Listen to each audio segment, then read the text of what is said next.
your love forever I will stand.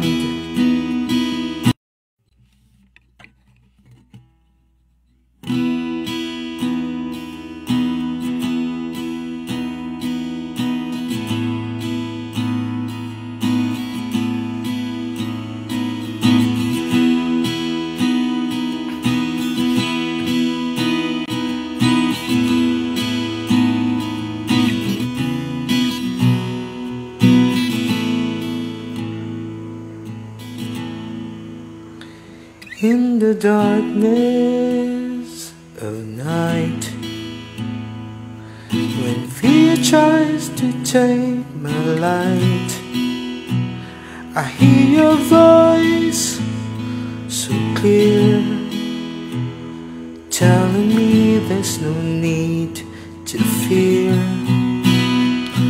When the world feels cold and grey,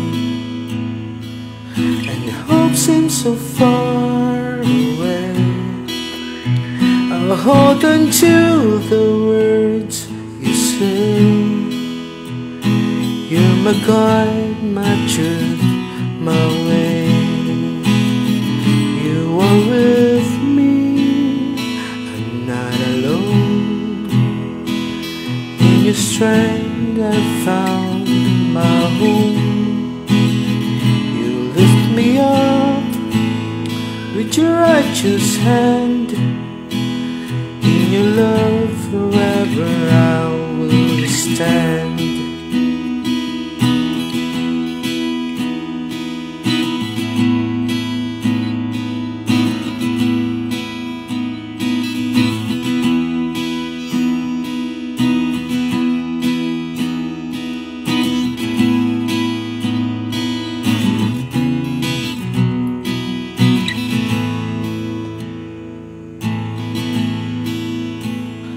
When my heart feels lost in pain, you bring peace like gentle rain. You're my friend, my closest guide. With you always by my side. Through the storms and trials I face, I find shelter in your grace. With each step you lead the way. In your arms will always stay. You are with me, I'm not alone. In your strength I found my home. Your righteous hand, in your love forever I will stand. In your secret place I stand, held by your love, safe in your hand. Your shadow hides me from all fear. With you, my God, I know you're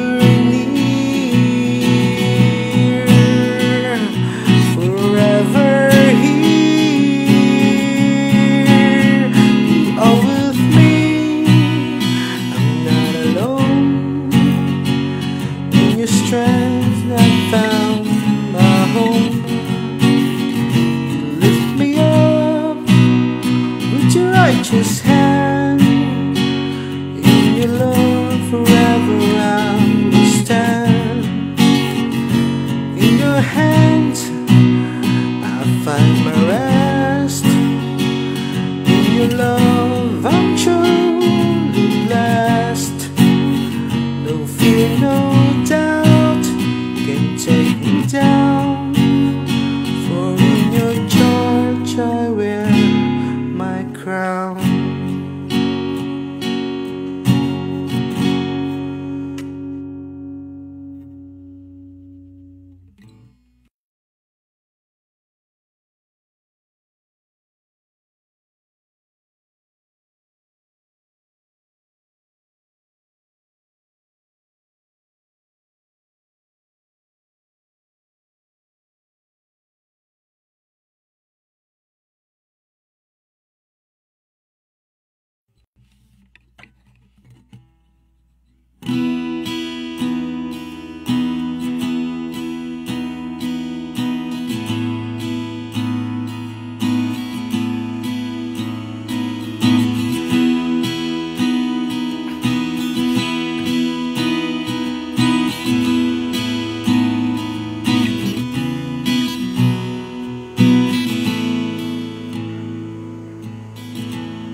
Low, mic check. Para po sa ating unang bilang, sabay-sabay po nating awitin Serendipity Hymn.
Pasalamat kami sa'yo, Ama,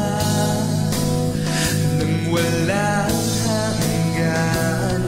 Dahil sa iyong kagandahang loob sa amin at kabutihan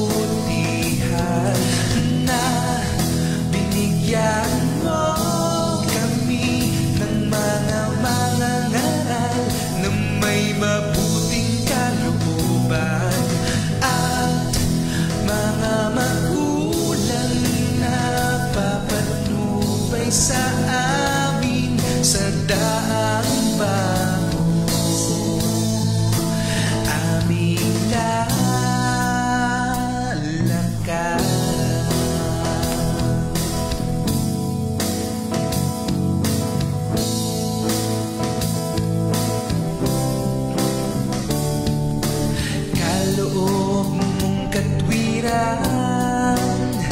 Di masayod ng aming isipan sa paninindigan. Dito'y may katarungan at pag-asa ng buong sambahayan. Kaligtasan sana apoy na parusahan.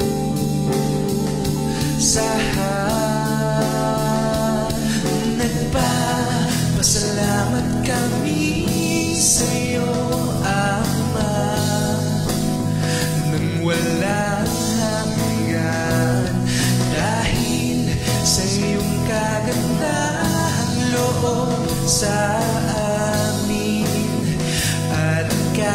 kabutihan na binigyan mo kami ng mga ngaral na may mabuting kalooban at mga magulang na papatnubay sa amin sa daang bago.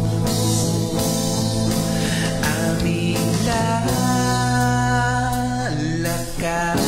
Kayamanan sa langit kailanman hindi pababayaan. Si Kristo'y nangako, tayo'y Kanyang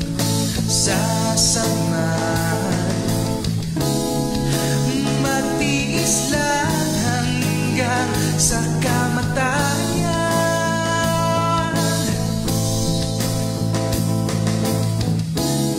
Makakamit ang pangako sa buhay na wala ng hanggan.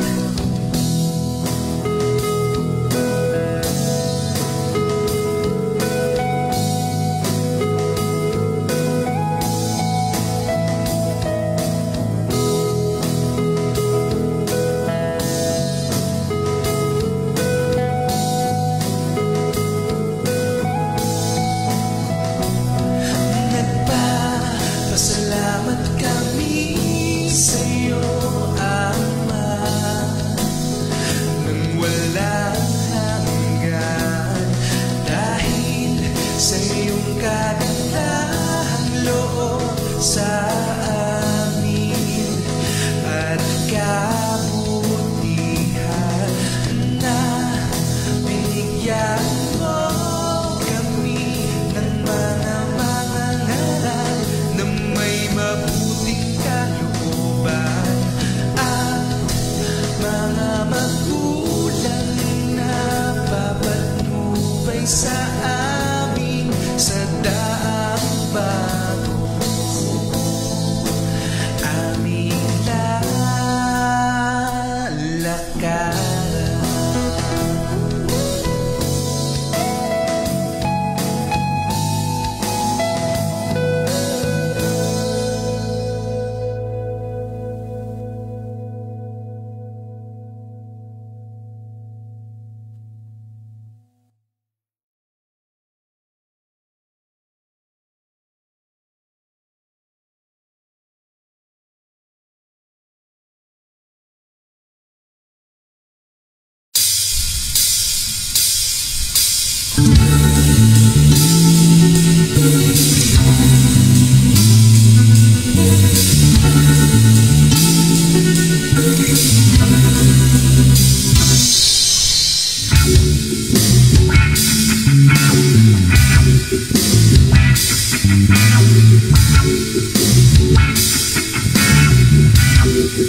Ang aramang inuutos ng Diyos Amang nasa langit, ito'y dapat gawing lubos sa bahay niya na maligid. Mataas itong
Hello, hello. Okay, magandang umaga po sa ating lahat. Mangyari pong tayo ay magsitindi at sama-sama tayong manalangin sa ating Panginoon.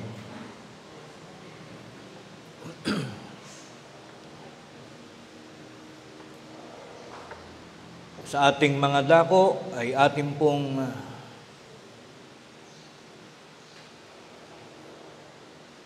taglayin ang presensya ng ating Panginoong Diyos.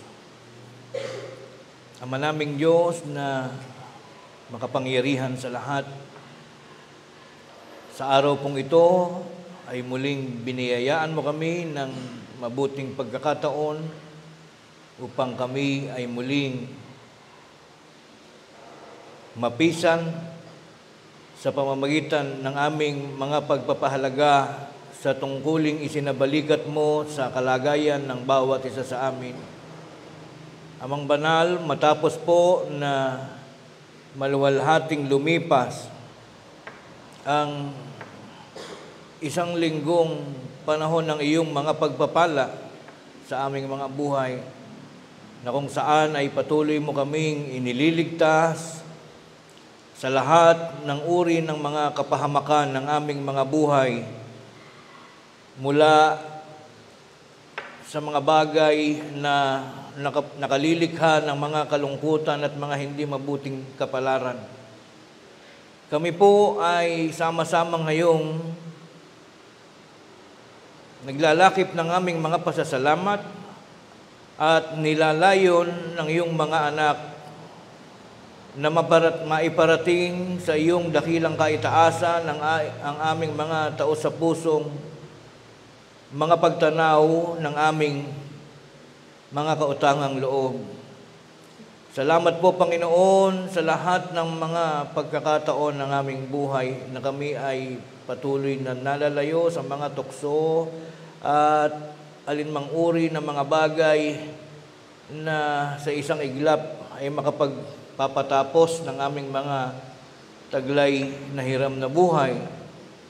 Salamat sa lahat ng mga kadahilanan, sa mga butil ng iyong mga pagpapala na sa araw-araw ay dumarating sa aming mga harapan upang ito'y maging kasangkapan ng bawat isa sa amin sa patuloy naming pangangasiwa sa lahat ng aming mga pangailangan sa aming mga material na buhay, at gayon din naman sa lahat ng aming mga tungkuling may kinalaman sa pagpapaunlad ng aming mga pananampalataya.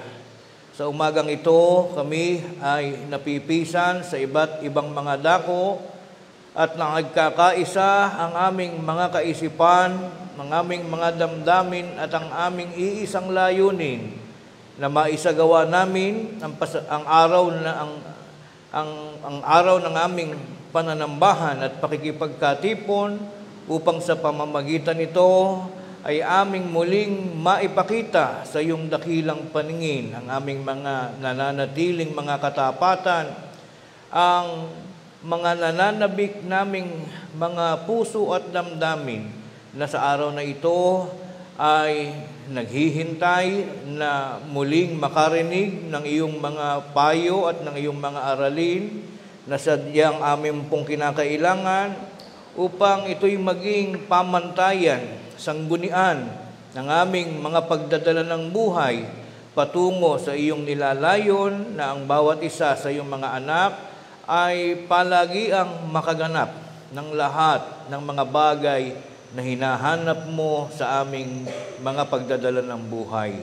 Amang banal na makapangyarihan sa lahat, sa loob po ng maikling sandali ng aming magiging pagkakatipon, kami humihiling sa iyo na patuloy nawang maging makabuluhan para sa aming lahat ang mga paghahanda at ang mga pagsisikap na isinagawa ng iyong mga hamak na alipin. Tulungan mo po ang bawat isa sa amin na aming mapagsikapan na maging masigla ang aming mga damdamin, magkaroon ng lahat ng mga bukas na kaisipan at damdamin na sapat na makatatanggap sa mga butil ng iyong mga katwiran at ito ay aming maisabuhay, lubos pang mapahalagahan, maingatan sa aming mga panahon, at ito'y maging mabuting pamantayan ng lahat ng mga bagay, mga gawain na may kaugnayan sa pagsunod at sa pagpapahalaga sa lahat ng iyong mga kautusan. Ama naming Diyos na makapangyarihan sa lahat, iyo po sanang basbasan at sa tuwi na ay lingapin ang sangkalahatan ng iyong mga lingkod mula sa dakong ito at kaalinsabay ang ilan pang mga kasamahan namin mula sa iba't ibang mga dako naman ng kanilang mga lokal, mga bansa, mga sangbahayan na kanilang kinaroroonan na nananatiling umaasa sa iyong mga pagpapala at sa iyong mga banal na bendisyon na naway tatanggapin mula ng mga maliliit na mga sanggol na tinatangkilik ng mga ina at ng kanilang mga magulang sa bawat sambahayan.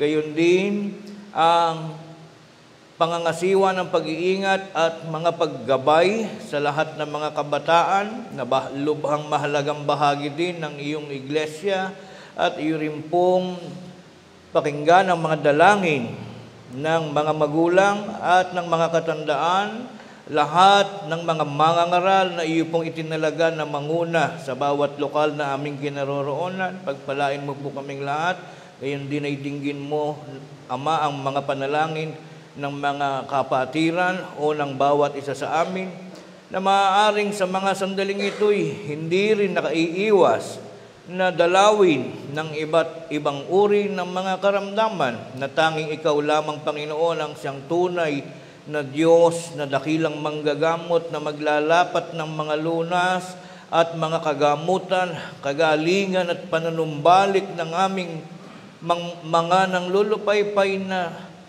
pangangatawan.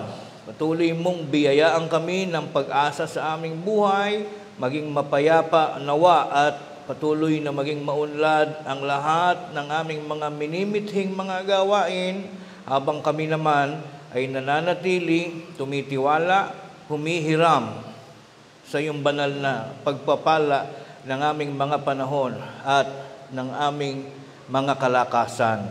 Panginoon, aming Diyos, amang makapangyarihan sa lahat, ang lahat ng ito at maging ng iba pa mang bahagi ng kani-kanyang saloobin ng bawat isa sa amin, na ngayon ay hindi na namin kailangan pang isa-isahin ng aming kani-kanyang mga pagkakataon at kani-kanyang mga labi. Palibasa, kami po'y lubos na nananampalataya na hindi man namin banggitin ng isa-isa ang mga ito.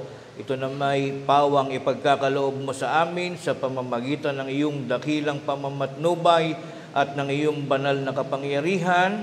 Ito'y aming inaasahang aming tatanggapin mula sa araw na ito hanggang sa mga susunod pang masisiglang panahon ng aming mga buhay. Palibasa, ang lahat ng ito naman ay amin pong pinasasalamatan sa iyong pangalan, at amin naman ding patuloy na hinihiling sa pamamagitan naman ng pangalan ng aming tagapagligtas na si Kristo Jesus.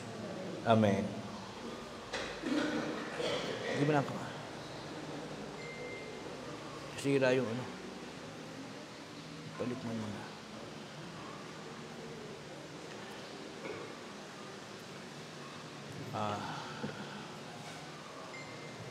Ako po ay muling bumabati ng maligayang araw ng pananambahan sa ating lahat. Good morning din po sa lahat ng mga lokal na ngayon ay maaring nakapanunghay din sa atin, kasama natin.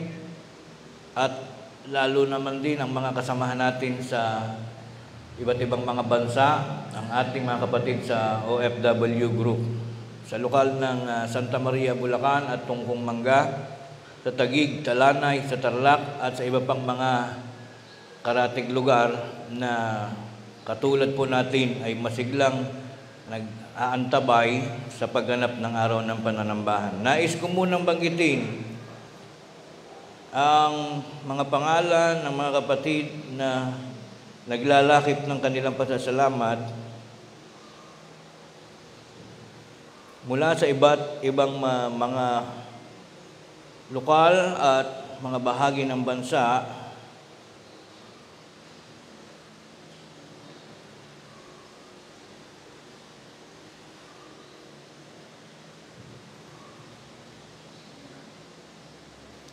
Mula sa ibang bansa sa Canada, kay kapatid na Benedict at Heidelin Gilalas, kanilang pasasalamat dahil sa ika-10 taong kaarawan ng kanilang anak na si Aubrey Gilalas, at sa lahat ng mga pagpapala at kaloob na hindi masayod mula sa ating Diyos na buhay. Ito po nung nakaraang linggo pa minessage, kaso medyo na-late po, kaya ngayon ko binabanggit.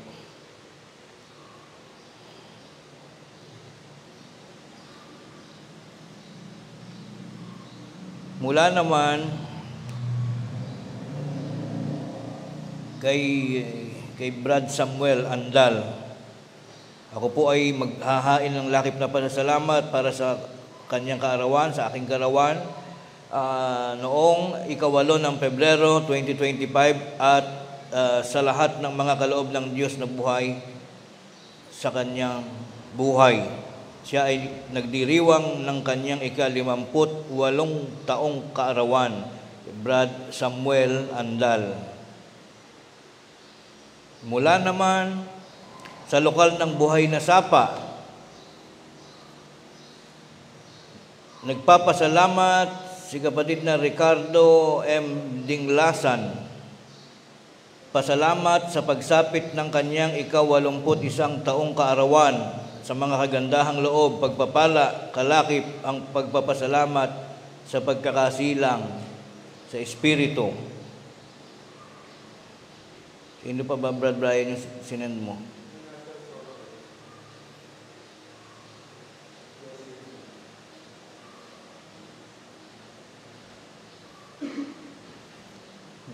Meron pang Atienza, ano?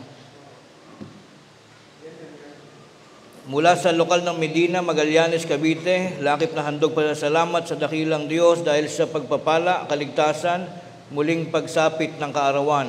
Ang pangalan ay Sis Jocelyn Atienza.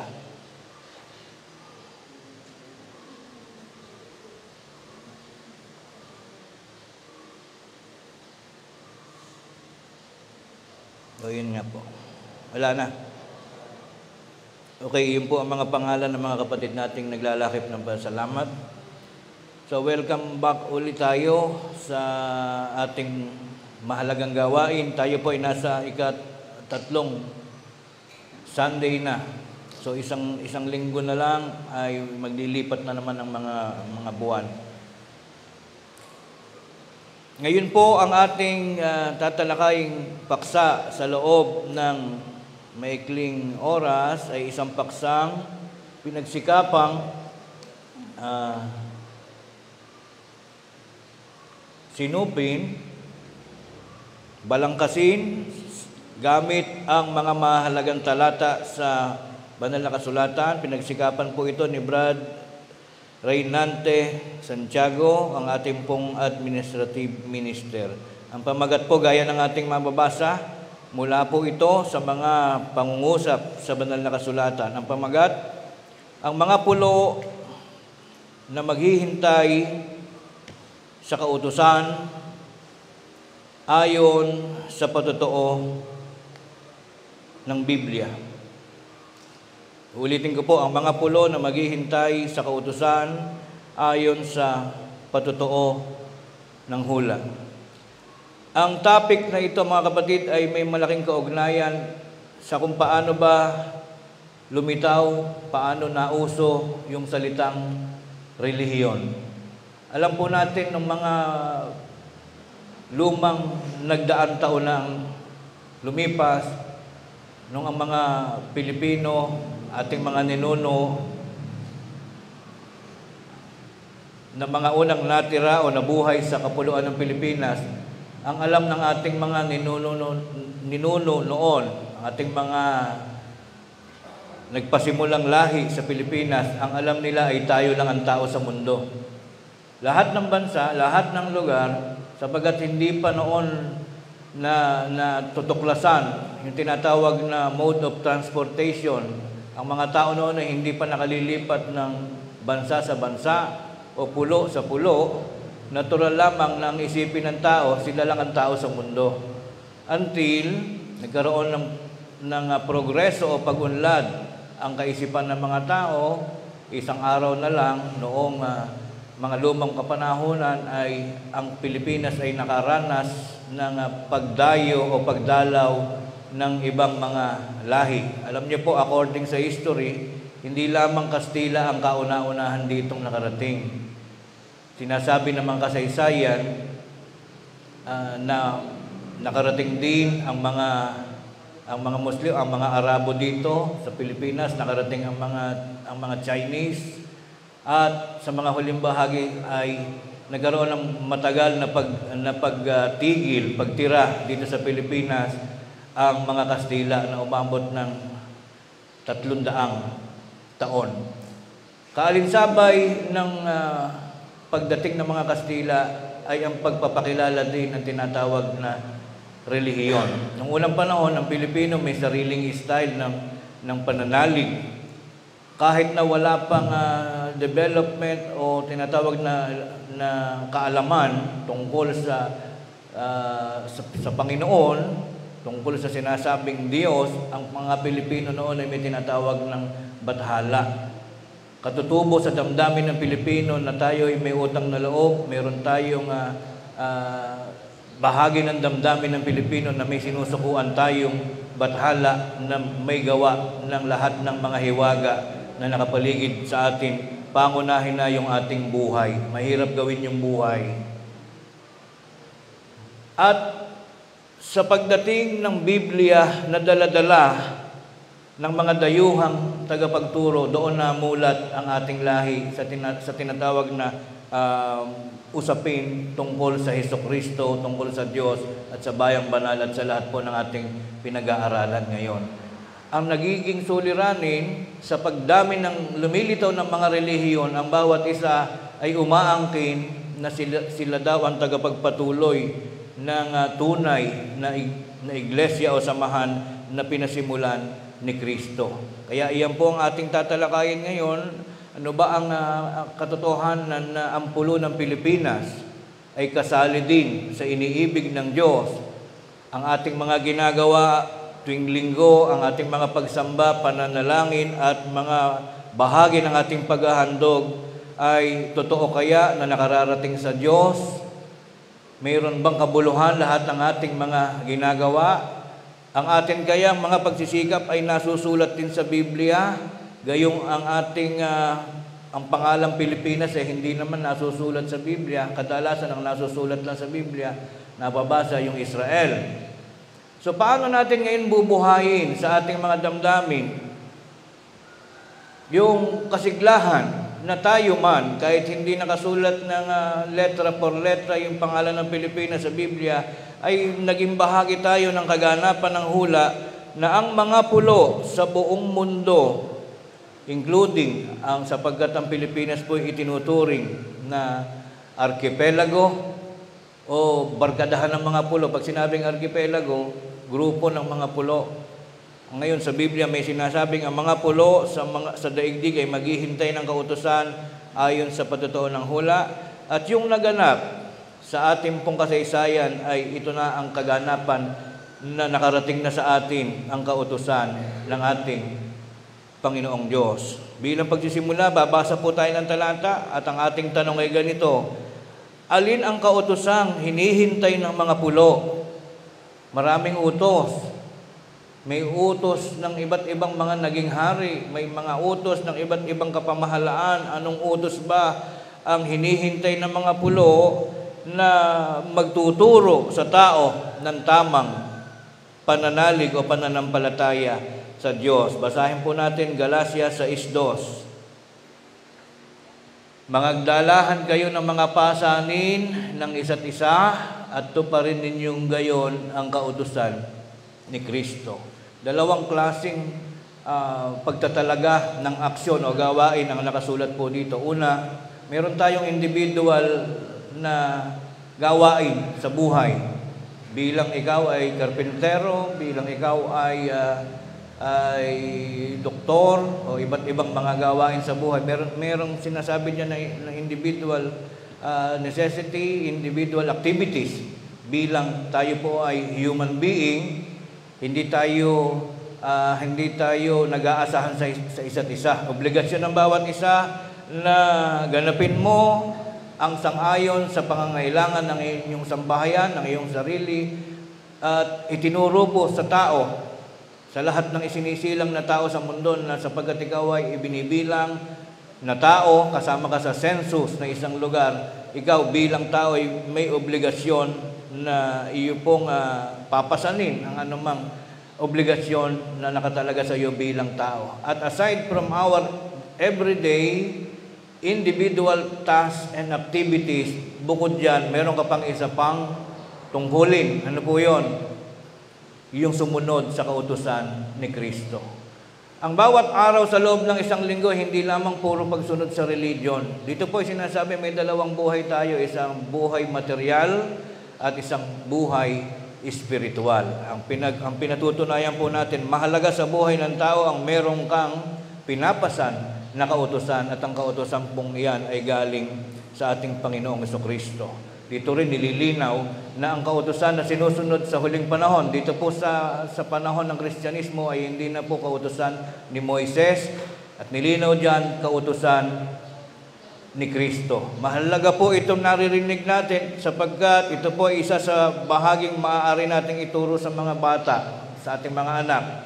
Bagaman mas marami ang bilang ng naniniwala sa ibang relihiyon na hanggang sa kasalukuyan ay sinusunod nila ang mga kautusan pa ni Moises. Marami pang naliligaw, marami pang ngayong nagbibigay ng mga igapo. Yan po yung mga lumang batas, panahon ni Moises, gaya ng nabanggit ko na po ng una. Pag po kayong mag-iisip na ako ay paulit-ulit, sapagkat yan po talaga ang susi ng Mastery of Learning sa paaralan po. Habang nag-uulit-ulit, habang nabubwisit yung mga estudyante sa paulit-ulit na pagtuturo ng teacher, hindi nila nalalaman, doon sila natututo. So ang iba pang relihiyon naniniwala sa pagpapahalaga sa araw ng Sabat, hindi na po uso ngayon yun. Ngayon po ay ang ipinapapasan sa atin ay kautusan ni Kristo. Hanggang kailan mananatili ang kautosang ito kung ito man ay dumating sa ating pagkaalam noong 1521, bagaman ang nagdala ay hindi pa mga pastor na kinikilala ng Diyos, ay magpapasalamat pa rin tayo sa kanila sapagkat kundi dahil sa kanila hindi nakarating sa Pilipinas yung Biblia. Mamaya mababasa natin yung kasaysayan niyan. Kautosang mananatili hanggang kailan? Mateo 28:20. Na ituro ninyo sa kanila na kanilang ganapin ang lahat ng mga bagay na inuutos ko sa inyo, at narito ako'y sumasa inyong palagi hanggang sa katapusan ng sanlibutan. Yung pong pagsunod sa mga batas ni Kristo. Kakaunti na lang po ngayon ang batas ni Kristo, hindi katulad ng panahon ni Moises na sinabi ko po sa inyo, 613 yata, kung di ako magkakamali, yung batas na isinulat ni Moises.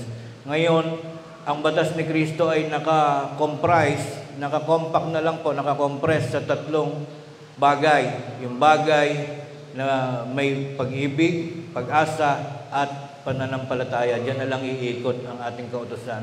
Sa mga nahihirapang magkabisa ng mga utos, lahat ng ginagawa mong may pag-ibig, tama yan. Pag meron kang pag-ibig sa pananampalataya, hindi ka a-absent. Magiging masigla ka sa pagganap, masigla ka sa pananalangin, masigla ka sa pag-awit, masigla ka sa pag-attend ng pananambahan. Pag-asa, ginagawa mo ang lahat ng bagay dahil umaasa ka, naniniwala ka sa bayang banal, naniniwala ka sa parusa ng Diyos, naniniwala kang may Diyos. So, ano na po yun? Pag-ibig, pag-asa, at pananampalataya. Magagawa mong lahat dahil ikaw ay may matibay na pananampalataya. Andun lang po ang kabuuan ng utos ng ating Panginoong Jesucristo. Ngayon, sabi po natin kanina, ibang tagapagturo ang nagdala sa atin ng Biblia. Sinasabi nung nagdala na yun, sila ang tamang tagapagturo. Yung mga prailing Kastila nung araw ang nagdala dito ng Biblia, pero kabaligtaran yung kanilang itinuturo. Sabi sa Biblia, huwag kang sasamba sa Diyos-Diyosan, ngunit ang naituro sa ating kalahian hanggang sa ngayon ay ang paniniwalang Romano, na kung saan ang bansang Romano, nakalapit bansa ng Greece, na kilala nating sa kanila nagsimula ang maraming Diyosa at mga Diyos, marami silang Diyos-Diyosan, at iyon ang naituro sa ating mga lahi. Ano ang katunayan? Maging ang ganong pangyayari ay nasulat sa Biblia. Sinabi ng Diyos na ang magdadala sa inyo ng kautusan ay ang mga tagapagturong taksil. Basahin po natin Isaiah 24:15 hanggang 16. Nasa bandang huli yan. Ginamit ng Diyos ang paraan makarating sa bawat pulo ang kanyang katotohanan kahit na yung naghatid ay mga pastor na taksil. Isaiah 24.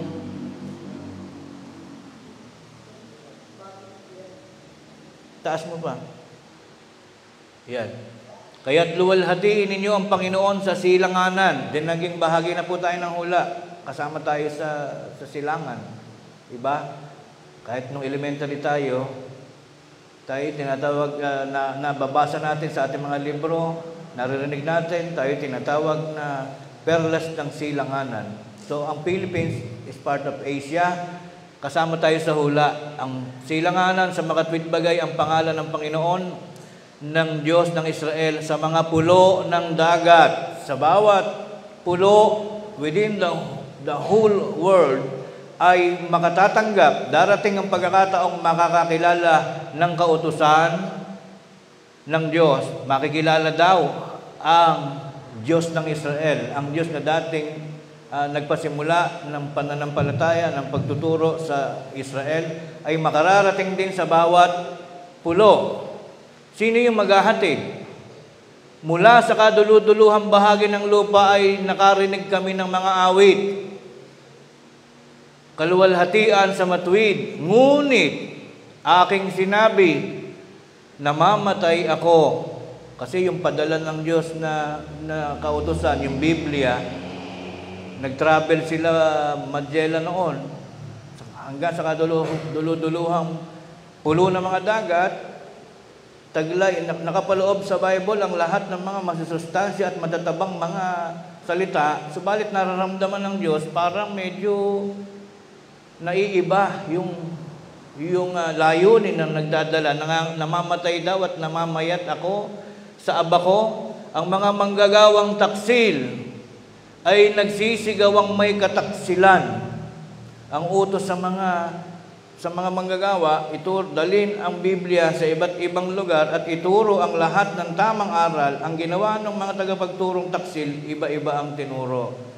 Ang sabi sa Biblia, lumayo ka, huwag kakain ng dugo. Kabaligtaran ang itinuro ng manggagawang taksil. Tinuro na ang dugo ay maaaring kainin. Sabi sa Biblia, huwag kang sasamba sa mga larawang nilikha ng mga kamay ng tao. Ang ginawa ng manggagawang taksil na naging carrier, naging rider. Uso na po noon ang mga rider. Yung Biblia, isinakay sa barko, dala-dala ng mga rider. Yung rider ay baligtad ang itinuro. Hindi tama ang itinuro. Pero natuklasan nyo, napapanood yun ng Diyos. Nasabi niya, nangangayayat yung aking mga aral. Namamatay yung aking mga aral. Sapagkat ang aking naging tagapaghatid ng aral sa mga kapuluan ay naging taksil. Sino po kaya yung nagdala dito ng kautusan na sinasabing naging taksil? Manggagawang taksil ay nagsisigawang may kataksilan. Oo, ang mga manggagawang taksil ay nagsisigawa na may lubhang kataksilan. Kung hindi sila, sino pa ba ang nagdala ng kautusan dito sa arkipelago ng Pilipinas? Hindi po Pilipino ang nagdala niyan. Ngayon, kasama rin po sa topic na yan, sapagkat tayo natuto na, nandyan na, natutuhan na natin yung tamang nilalaman ng Biblia. Salamat pa rin sa mga manggagawang taksil na kung hindi dahil sa kanila, hindi rin nakarating dito kung tutuusin, meron pa rin tayong utang na loob sa kanila. Isa yan sa batas ng Diyos na maging damdamin ng bawat isa, yung lagi tayong mapagpasalamat sa ating mga kautangang loob sa lahat ng gumagawa ng mabuting bagay sa atin. Mabuti yung pagkakahatid, ang hindi lang mabuti yung pagkakaturo. Ngayon, ituloy natin. Sino ang inutusan ni Kristo na mangaral ng kanyang kautusan? Bago pa ihatid sa atin kasi may istorya po yan. Gawa 1:8, nung nabubuhay pa si Jesus, meron siyang inutusan. Hindi pa po yung naghatid dito kasi nung ihatid dito sa atin yan, 1521, matagal na panahon ng patay si Kristo noon. So hindi yung naghatid dito ang inutusan ni Jesus. Sila'y naging bahagi lang ng kaganapan. Ang sabi po dito, datapot tanggapin ninyo ang kapangyarihan pagdating sa inyo ng Espiritu Santo, kayo'y magiging mga saksi ko sa Jerusalem. Ang kausap po ay mga apostol. Ito po yung nangyari nung siya'y ipinako sa krus, nalibing ng 3 araw, nabuhay, nakipagpulong po siya sa mga apostol at sa mga panahong iyon siya'y nagtatagubilin. Kayoan niya ay magiging saksi ko sa mga huling panahon. Hindi ba? Lahat naman po ng tao namamatay. Alam nga namang hanggang ngayon ay buhay pa si Pablo o mga apostol. Ang ibig sabihin po ni Kristo, in the future, ang mga apostol na kanyang iniwan, sapagat maya-maya lang kasi aalis na si Kristo, siya'y papa sa alapaap upang sumama na sa kanyang ama. Subalit yung kanyang 12 iniwan, 12 na po uli. Di po ba dati 12? Nagpakamatay si Judas Iscariote. Pinalitan siya ni Matias. Ngayon ay nagpaalam si Kristo. Sabi niya, someday, in the future, kayo ay magiging saksi ko sa iba't ibang lugar. Paano po yan naganap? Sa pamamagitan ng Bible.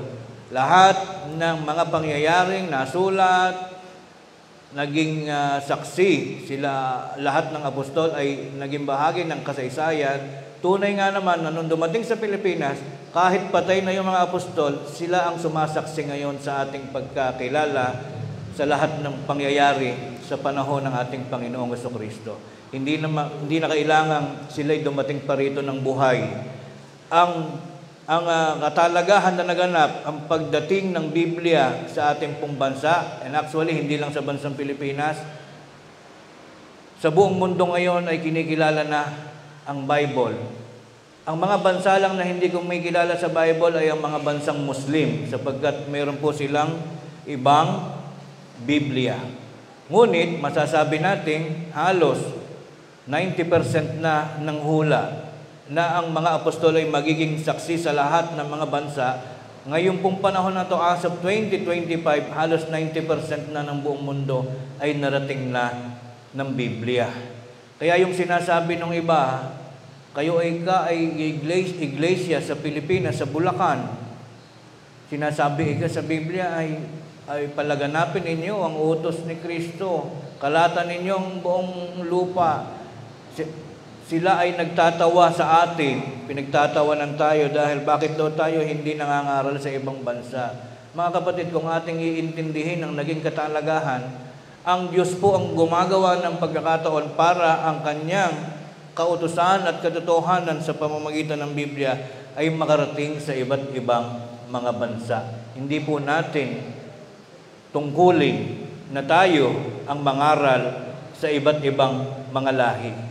Hindi ba tayo nakakahalata? Pinag-iba-iba na nga tayo ng Diyos ng puok. Iba-iba na otsura natin.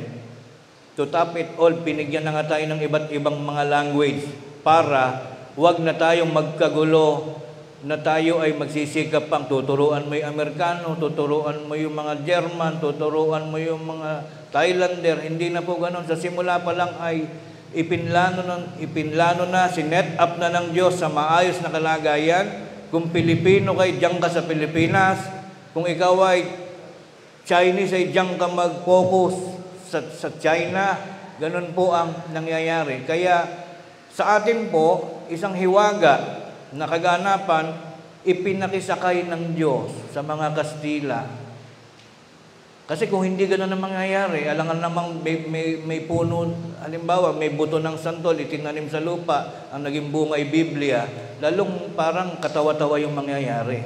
Kaya ang naging kaganapan dahil ang uso noon ay ang pananakop ng iba't ibang lahi. Gaya naman ng emperador ng Roma, ang Roman Empire, sinakop nila yung Jerusalem, yung Israel. Kaya tila ganun din ang nangyari sa atin. Kahit napakalayo ng Pilipinas, ay sinakop tayo ng Kastila para lang tayo madalhan ng katwiran ng ating Panginoon Kristo. Ngayon ituloy po natin, ano po ang lawak ng kapangyarihan na dala-dala ng mga apostol ni Kristo. Mateo 28:19. Basahin po natin. Dahil dito magsiyaon nga kayo at gawin ninyong mga alagad ang lahat ng mga bansa na sila'y inyong bautismuhan sa pangalan ng Ama, ng Anak at ng Espiritu Santo. Sino po ang inutusan? Yung 12 apostol. Not necessarily, kami po ngayon ay present na ministro. Meron tayong mga ministro. Kahit nababasa natin yung 28:19 na inuutos na lahat ng bansa ay bautismuhan, it is a statement na hindi directly inuutos sa amin pong mga pastor. Yan po ay inutos direkta ng ating Panginoong Jesucristo doon sa 12 apostol na naging kahuli-hulihan ng apostol. Ito po ay utos sa mga apostol, kaya ginanap naman ng kasaysayan. Di po ba? Yung sinasabi nga nating Biblia, nakakarating ba ngayon sa iba't ibang mga bansa? Lalo na yung mga kapatiran nating mga seaman, nakakarating sila sa ibang bansa. Sila nagkukwento sa akin. Meron, sapagkat ako'y nagtatanong, may mabibili bang Bible doon? Nasa Venezuela, sa Roma, kahit saang bansa may nabibiling Bible. Ibig sabihin, unti-unti nang nagaganap yung utos ni Kristo sa mga apostol na dinala ng kasaysayan na yung kautusan ay dinadala sa bawat pulo. Hindi ng isang tao, yung sa pamamagitan ng hiwaga. Diyos din ang may dahilan kung paano nakararating sa ibang bansa ang kautusan ni Kristo sa pamamagitan ng Biblia. Kung paano nakarating sa atin, di ba Diyos ang may gawa nun? Hindi naman dinala ng isang Pilipino sapagkat paano dadalhin ng Pilipino? Nandito na sa Pilipinas yung Pilipino. Ngayon, ito ang tungkulin ng mga apostol, ang mabautismuhan ang lahat ng tao sa pamamagitan ng pangalan ng Ama, ng Anak at ng Espiritu Santo. Kung ito po'y naganap sa atin, ay ito'y katunayan lamang na ang Pilipinas, ang Iglesia ng Diyos na buhay kay Kristo Jesus sa bansang Pilipinas ay isang legit, isang legal na samahan na kinauugnayan ng mga taong hinulaan ng Diyos na magiging kanyang bayan. Ibig sabihin, hindi po walang kwenta yung ating ginagawa. Meron po itong patotoo, tinatanggap ng Diyos ang mga nagaganap sa atin. Sa mga huling bahagi ng ating pag-aaral, bakit natin sinasabing Biblia ang siyang nangangaral sa iba't ibang bansa at hindi actually yung tao? Hindi natin tungkulin na kami nila Brad Ruben o Brad Ranti ay kailangan magsikap na makarating sa Europa o sa ibang bansa na hindi kami maiintindihan pag ang aming ginamit ay yung aming language. Gayon din naman, hirap din naman kaming unawain kapag yung language nila ang aming iintindihin. May sinabi po sa Biblia na sulat ang magdadala at hindi tao. Pakinggan natin. Unang Juan 1:3 hanggang 4.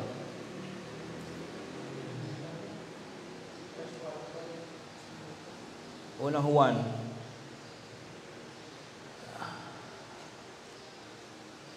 Sa taas, Unang Juan 1:3.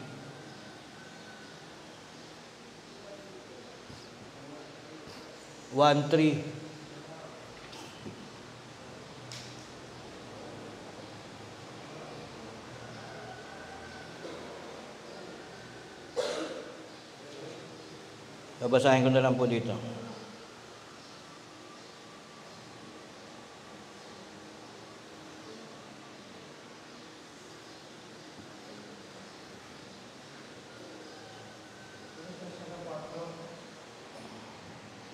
Unang Juan 1:3.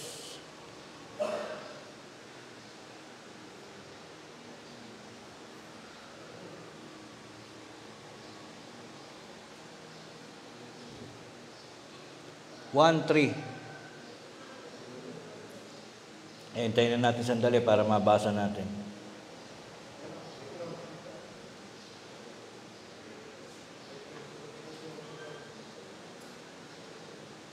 Nakita ba?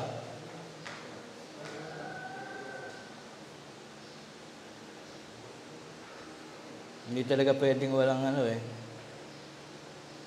walang error.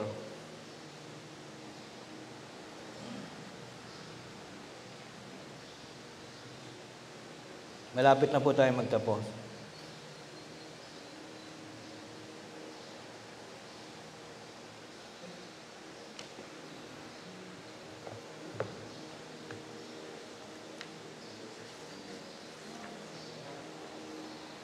Ayan.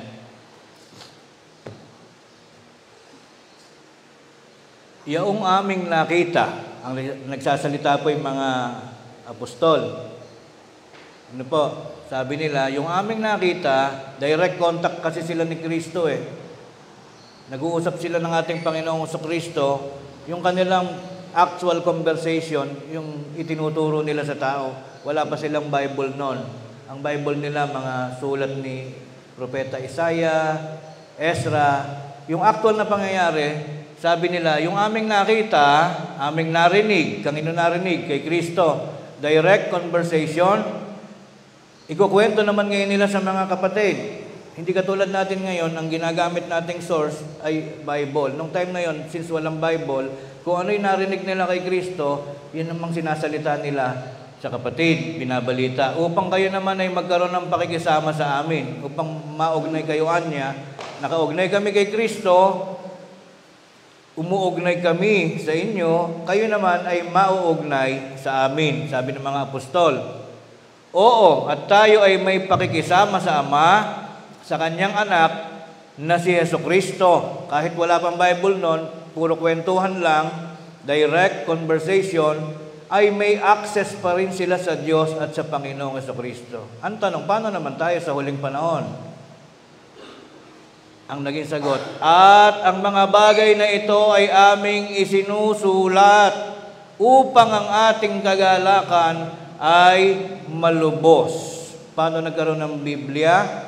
Sa pamamagitan ng writings, sa mga write-ups, diary na isinulat ng mga apostol at ng mga ebanghelista. After some years of preparation, ito na yung naging product, Bible.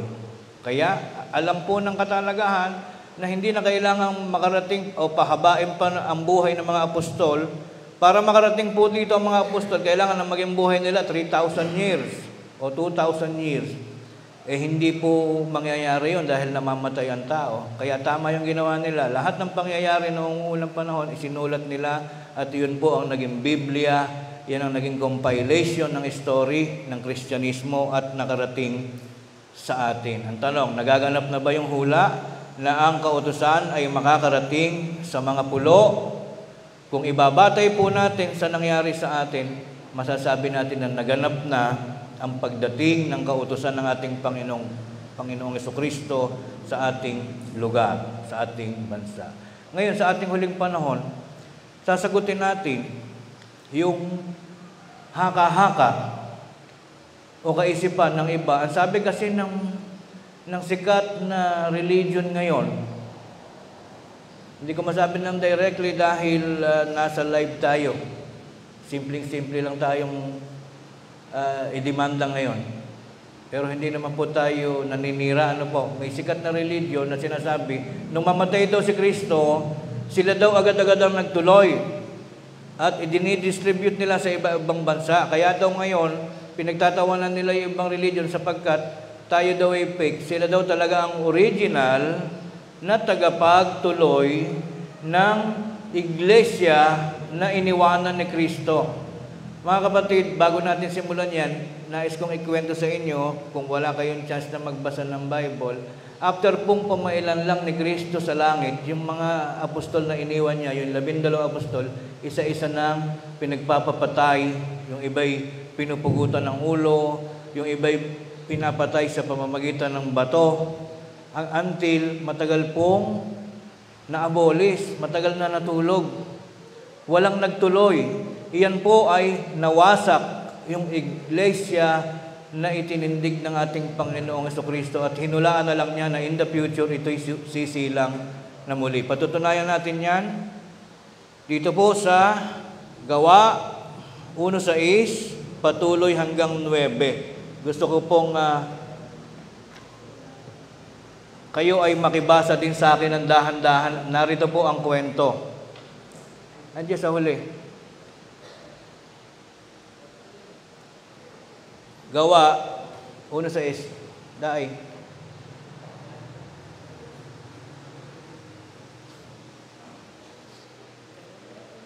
Ito po ang mismong naging pagpupulong ng ating Panginoong Jesucristo matapos siya mabuhay. Galing po siya sa yungib, inilibing siya, nabuhay siya at siya nakipagtagpo doon sa kanyang 12 apostol. Meron silang last conversation, last meeting ito, last minutes ng pagsasama nila, Jesus Christ and the 12 apostles bago siya pumunta sa langit. Ganito sabi ang tanong ng mga apostol. Tinanong nga siya nila nang sila'y nagkakatipon. Sino tinanong? Si Jesus. Na nagsasabi, Panginoon, isasauli mo baga ang kaharian sa Israel sa panahong ito?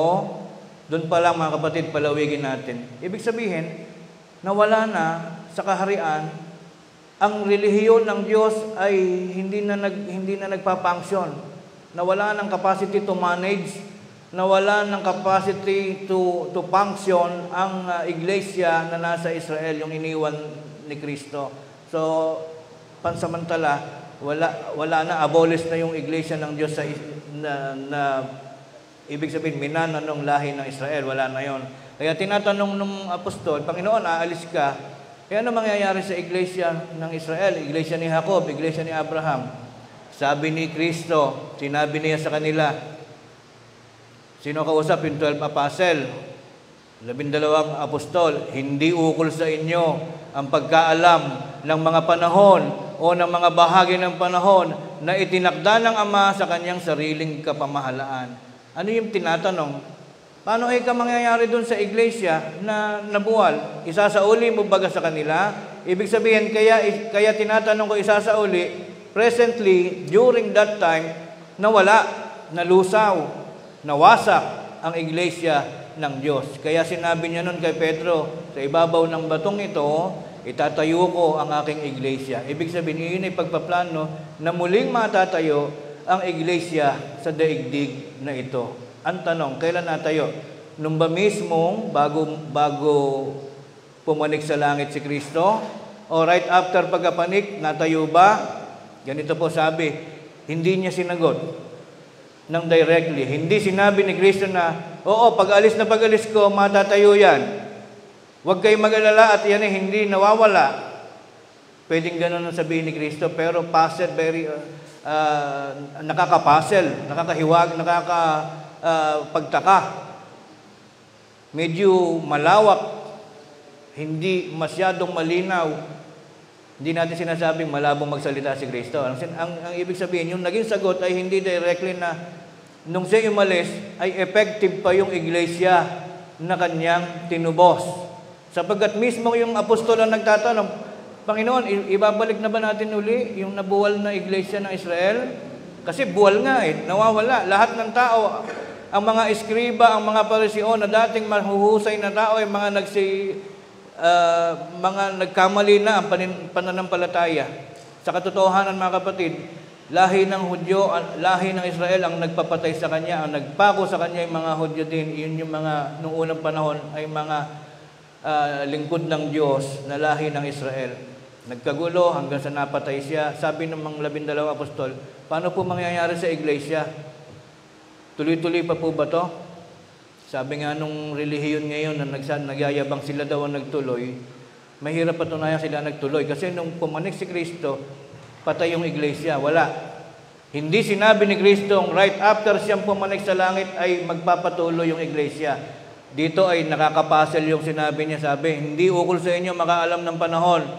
Ano ibig sabihin nun? Pwedeng someday in the future, pwedeng right after ng pagpanik niya, or pwedeng sa mga libu-libong taon pa, saka palang mababalik yung iglesia. Pero hindi totoo yung sinasabi ng relihiyong sikat na sila ang nagtuloy. Dahil hindi pa sinasabi ni Kristo kung paano matutuloy o paano mabubuhay na uli. Itinakda ng Ama sa kanyang sariling kapamahalaan. 8. Paano mangyayari? Ganito ang hula ni Kristo. Hindi naman niya sinabing pag ako'y umalis ay matatayong muli yung iglesia. Ang sabi na lang niya ganito, datapot tatanggapin ninyo ang kapangyarihan pagdating sa inyo ng Espiritu Santo. Kayo magiging mga saksi ko sa Jerusalem, sa buong Judea, Samaria, at hanggang sa kahuli-hulihang hangganan ng lupa. Yan po ay hula. Matatayo, mababalik muli ang nasirang iglesia, hindi nung panahon noon, kundi someday in the future. Ito nga po ay naganap na ngayon. Hindi itinuloy. Kasi according to Roman history, ng mga panahon na yun, si Pablo, sakop na ng Roman, ang inagaw po ng Romano, yung iglesia sa Israel. Pero inyo pa, pag tinignan nyo sa mapa, ang layo ng Rome, Italy, doon sa Israel. Yung Israel ang namuhunan ng Diyos, pinagpala ng Diyos ang Israel, nandun ang puso ng Diyos pagpapala, inagaw ng Roman Empire, para patunayan yan, pati sa pangalan ngayon, inuna pa nila, idikit yung pangalan nila, Roman. Di ba?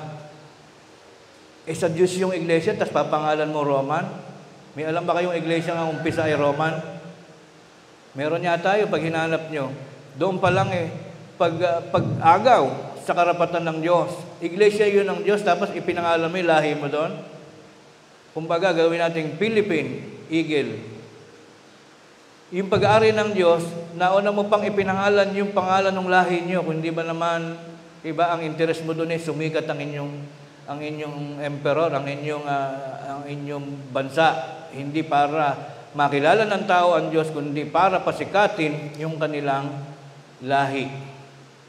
Sabi ng ating Panginoon Kristo, hindi pa magtutuloy sa ngayon yan. Hindi ko pa ngayon sasabihin kung kailan. Someday ay makararating sa inyo sa kahuli-hulihang hangganan ng lupa, sisilang muli ang mga kautusan ni Kristo sa pamamagitan ng pagiging saksi ninyo. Nangyari po ba? Ang Biblia na isinulat ng mga apostol nakarating sa Pilipinas at ngayon ay unti-unti nang sumisilang na muli ang iglesyang dating namatay, nalubog.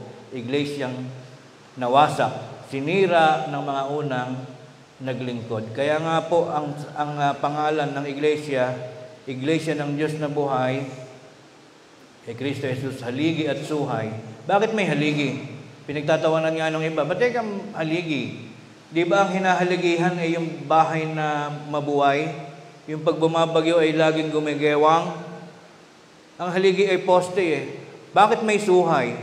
Naalala ninyo yung bahay noong unang panahon na 4 na poste, pag bumabagyo, sumasayaw, nilalagyan ng suhay na lubid o yung alabring mataba. Nagpapakita na ang iglesia niyo pala ay mahina. Gegewang-gewang. Totoo po yun. Kaya nga nadapa nung una, kaya nawasak. Ilang beses kinagalitan ng Diyos ang Israel. Hindi lang siguro 70 beses na nagkasala ang Israel. Yun ang pagpapatunay ng iglesia. By itself, talagang pag ang tao na member ng iglesia ay mahina ang pananampalataya, bumabagsak ang iglesia. Kaya nga, nilagyan ng suhay, nilagyan ng haligi, tayo po yung humahaligi, tayo yung suhay. Pag tayong lahat ay nagtamad-tamaran sa bawat lokal, ang iglesia ay muling mabubuwal sa pangatlong pagkakataon. Nung unan, ginunaw ng Diyos. Tapos, binigyan ng second chance si Kristo. Nung umalis si Kristo, medyo mahina-hina. Wala. Patay, lasing. Nanlalata, nanlulupay pa yung iglesia nun. Walang malinaw na kinabukasan. Ngayon, unti-unting nabubuhay. Tayo, tulad na lang sa ating mga lokal, magbibilang tayo. Tayo ba'y paparami o papaunti? Pag tayo mismo ang tinamad, wala nang mangyayari sa iglesyang ating iniingatan. Kung paanong nabuwal nung una, sa panahon ni Kristo, ay kakaunti lang ang nabautismuhan at iniwan niyang ang mga... ang binasa natin ay Biblia, ang ganda-ganda ng istorya. Yung kwento ni Pablo, nagtutuloy-tuloy, nagpupunta siya sa Efeso, nagpunta siya Galacia, sa Thessalonica. Yun yung mga parang nung namatay na pamailan lang na si Kristo, unti-unting sumisigla sa pamamagitan ni Pablo. Ngunit ang katotohanan, right after mabuo yung Bible, pinagpapatay na ng mga Romano. Sila din ang pumatay sa mga apostol. Maaari niyo po yung i-search sa history ng mga apostol kung paano namatay. Mamaya pong pagkatapos ng samba natin, umupo tayo ng isang sandali sa isang komportableng lugar. I-search niyo po sa YouTube paano namamatay ang mga apostol. Matutuklasan niyo doon kung sa Biblia masigla si Pablo, doon sa tunay na kasaysayan, ang iba nilang mga kasamahan ay pinugutan ng ulo, pinatay sa pamamagitan ng pagbabalibag. Sino bumalibag? Mga Hudyo din, mga dating iglesia na nagkawindang-windang na ang pananampalataya. Therefore, totoo yung sinabi ni Kristo na aalis siya, pero ang iglesia ay iwanan muna niyang pansamantalay nakadapa. Walang magtutuloy. Kung may nagtuloy man nun, fake yun. Kaya yun ang katotohanan na yung itinuloy ng Romano. Nakakalungkot sabihin na kailangan mong talagang to be specific. Sabihin mo, pero sila din naman ng naglagay ng pangalan nila, hindi maitatanggi. Sila ang naglagay ng pangalan nila sa unahan. Kaya't kahit ako nagsabi, sila unang nagsabi noon. Anong katunayang naganap yan? Nung bago pumanik si Kristo sa lupa, sa langit. Excuse me. So hinulaan po niya na ang katotohanan, kautusan ay makararating sa kahuli-huling hangganan ng lupa. Next, ano yung huling episode? Kumbaga sa pelikula, malapit na yung the end. 9. At pagkasabi niya ng mga bagay na ito, nang siya'y tinitingnan nila, ay dinala siya sa itaas at siya'y tinanggap ng isang alapaap at ikinubli ng kanilang paningin. And that was the last conversation that happened between Jesus Christ at lahat ng apostol. After nun, hindi na sila nagkausap na uli. So ano yung mahalagang pinagmitingan nila nung bago siya umalis? Pinagtagubilin ni Kristo na pansamantala ang iglesia ay wala, patay. Kailan po yan mabubuhay? Kailan po mababalik ang iglesia? Sabi ni Kristo, hindi ko pa sasabihin sa ngayon, maybe in the future. Kaya dapat, yan ang bagong kaalaman. Tunay na kaalaman na dapat nating matandaan. Hindi totoo na nung namatay si Kristo ay may nagtuloy. Fake po yung nagtuloy. Hindi sila ang tunay na tagapagtuloy. Sabi ni Kristo, hindi yan itutuloy, kundi sisibol individually sa bawat bansa. Walang magtuturo sa atin. Hindi tayo tuturuan ng Amerikano na kabisikleta. Hindi tayo tuturuan ng mga Muslim na Arabo. Hindi ganoon ang sabi ni Kristo. Yan ay ang kautusan ay makararating sa iba't ibang mga bansa hanggang sa kahuli-hulihang mga pulo ng dagat. At yan ay very thankful tayo. Nagpapasalamat tayo sa Diyos na ganap sa atin. At tayo naman ngayon, in return, hindi natin dapat isipin na mag-e-effort pa tayo para makarating sa Brazil, para turuan ng mga Malaysian. Hindi na po ganon. Dito tayo magse-centralize sa ating bansa, sa ating mga lokal. Hindi po yan payabangan. Huwag kayong parang malungkot na pag tayo tinutuya ng ibang mga relihiyon na, ba't ang relihiyon yun nandito lang sa Pilipinas? Ba't wala kayo saan? Hindi po ganyan ang plataforma na ipinatutupad ni Kristo. Ang sabi po ni Kristo, maghintay na lang ang mga pulo. Huling talata, Isaias 42:4. Radaay.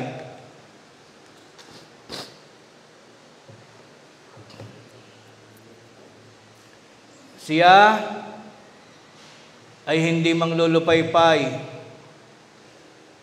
Ang Panginoong Hesukristo po yun.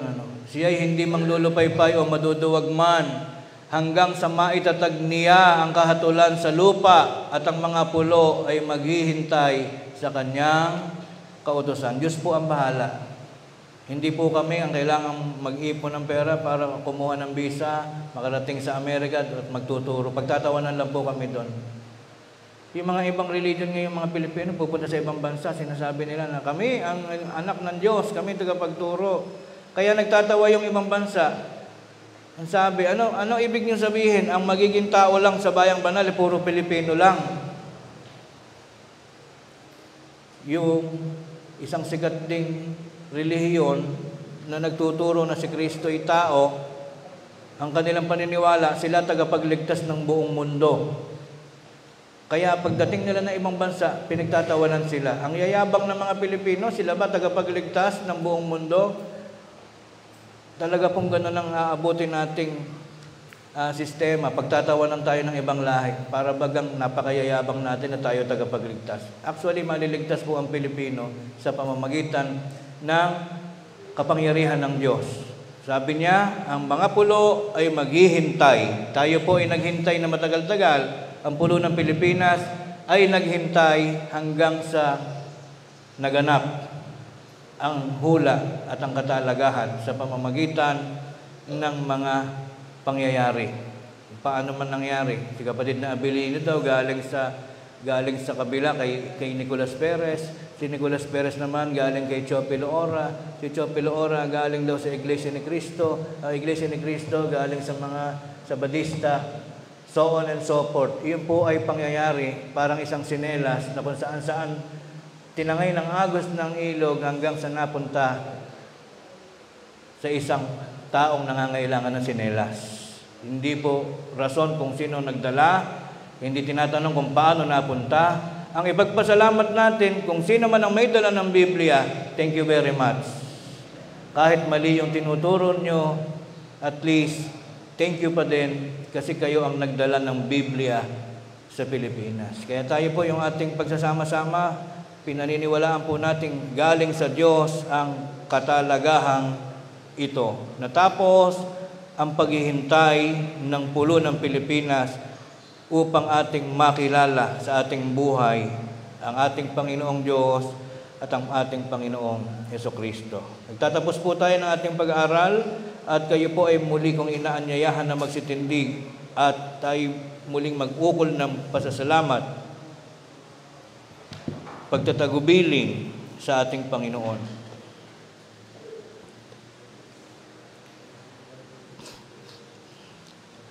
Panginoon naming Diyos, amang makapangyarihan sa lahat, salamat po sa mahalagang tagpo na amin pong ginanap. At hindi lamang po kami ay nakapaglikha ng isang aralin, ng isang talakayan, pag-alam ng mga natatagong kasaysayan na hindi lubos na nalalaman ng maraming mga kalahian. Salamat po sa pagkakataon. Salamat sa mga saksing nasusulat sa banal na kasulatan. At iyo pong ginanap ang hula at katalagahan ng iyong mga kautusan at katotohanan makararating sa bawat pulo hanggang sa kahuli-hulihang dako ng mga bansa.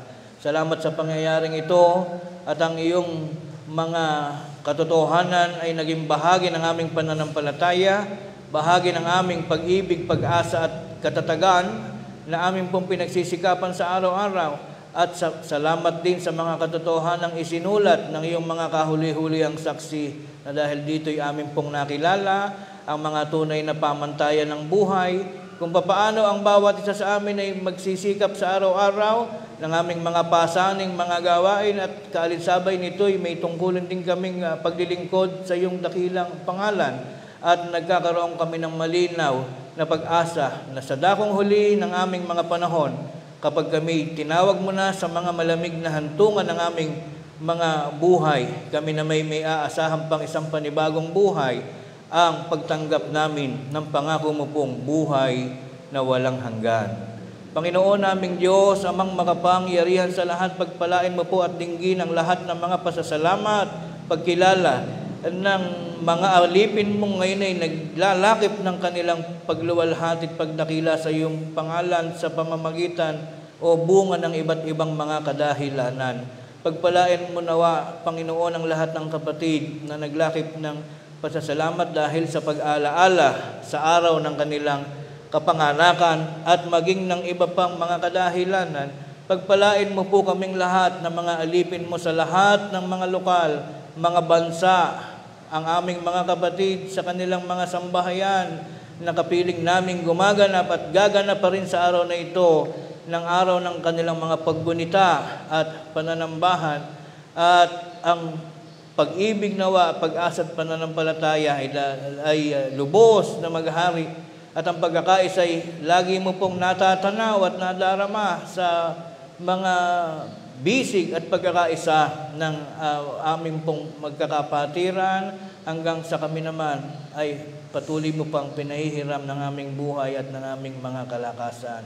Amang banal na makapangyarihan sa lahat, ang lahat ng mga ito at ng iba pang mga mahalagang bagay na iyo pong nababatid na aming kakailanganin sa muling pagdating ng mga panibagong araw na pupuspos sa kabuuan ng panibagong isang linggong panahon, ay amin na pong inihahabilin sa iyo. Ikaw ang nakakaalam, Panginoon, kung ano lamang ang karapat-dapat namin tanggapin, kung ano lamang ang sukat at dami ng mga pamamatnubay na sapat na makapangangalaga sa kaayusan at mabuting kalagayan ng iyong mga anak. Ito po'y aming tatanggapin sapagkat amin namang pinasasalamatan at inihiling sa pamamagitan ng iyong pangalan at sa pangalan ng iyong anak na si Kristo Jesus.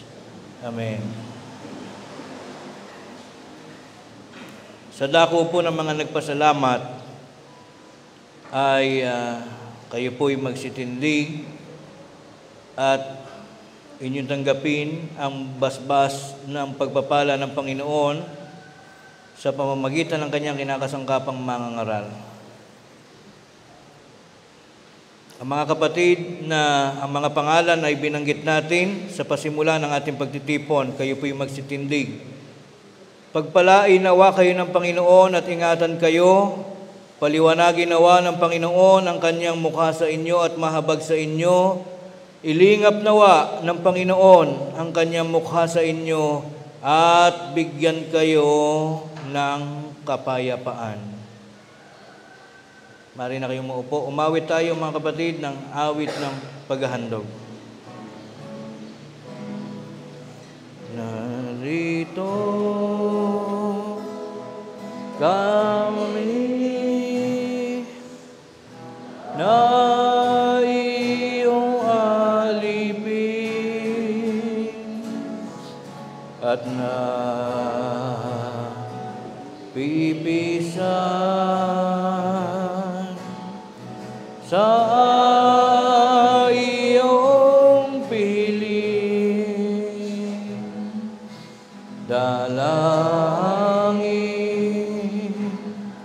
awit ay inihain. Sana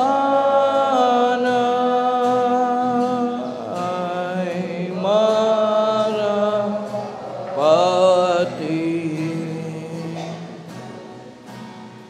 Banal na handog ang tanging alay ng iyong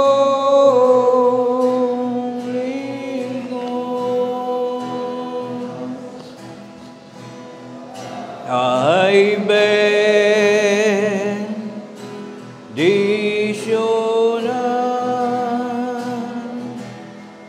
na kaya ng kaloob.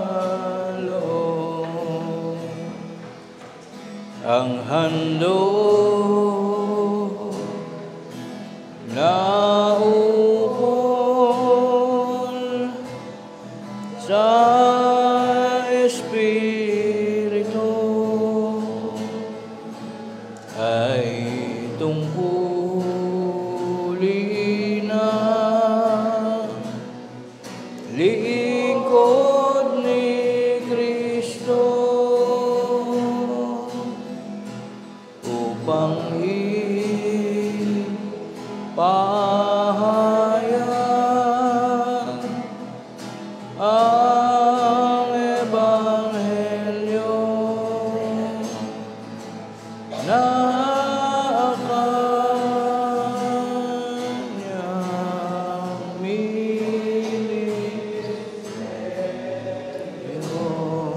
Mga kapatid, tayo po'y muling tumindig at tayo'y muling dumalangin.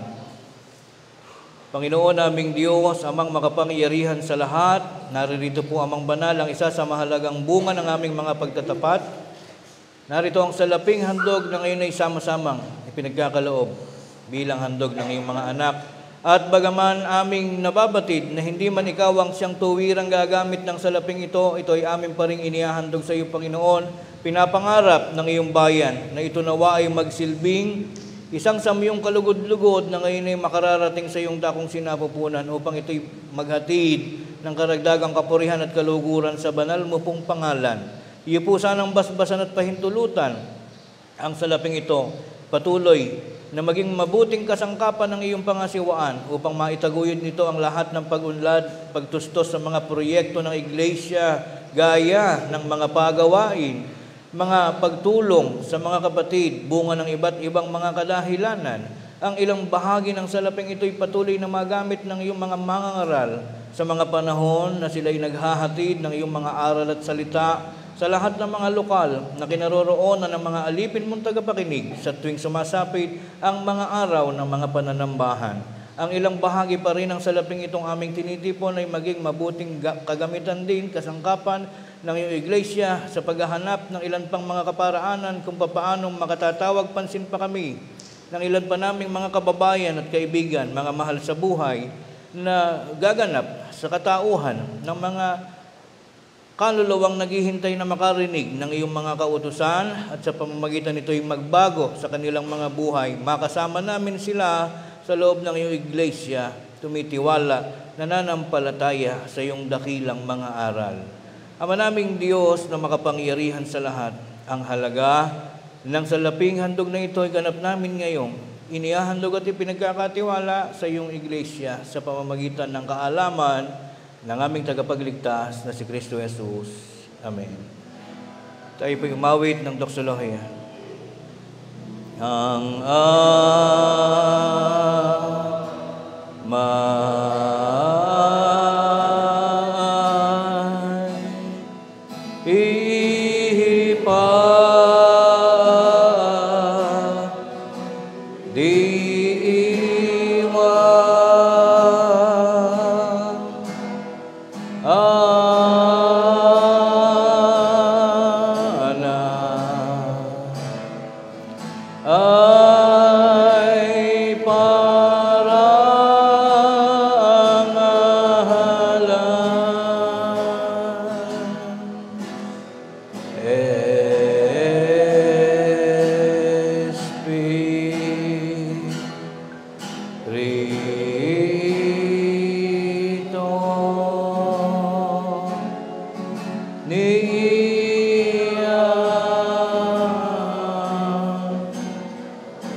Baisa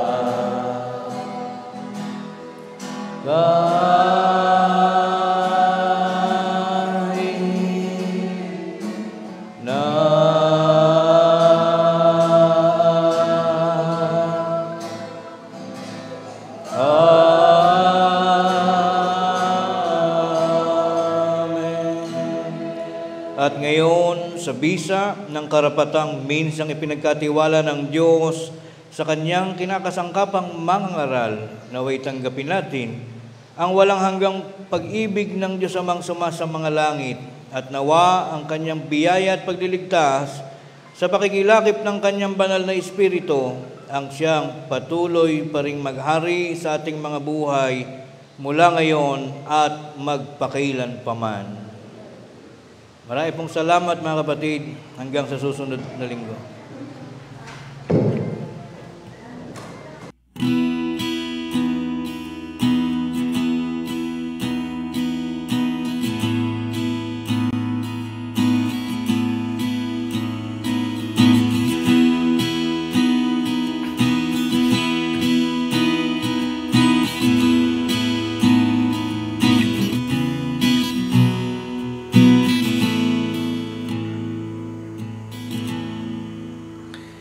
In the darkness of night, when fear tries to take my light, I hear your voice so clear, telling me there's no need to fear.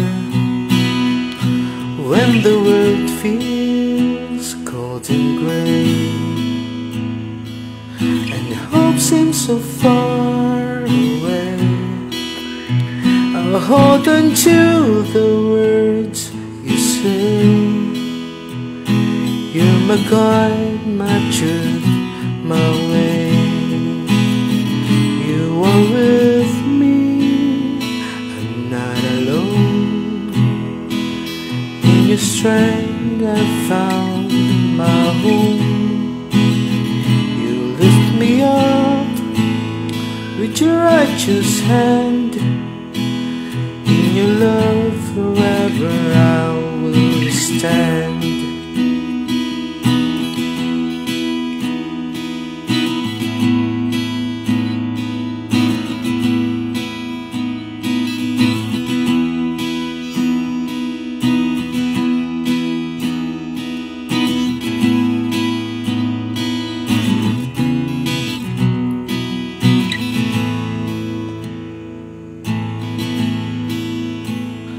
When my heart feels lost in pain, you bring peace like gentle rain.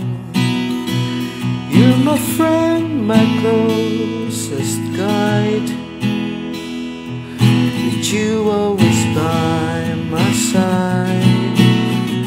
Through the storms and trials I face, I find shelter in your grace. With each step you lead the way. In your arms I'll always stay. You are with me, I'm not alone. In your strength I found my home. Your righteous hand, in your love forever I will stand. In your secret place I stand, held by your love, safe in your hand. Your shadow hides me from all fear. With you, my God, I know you're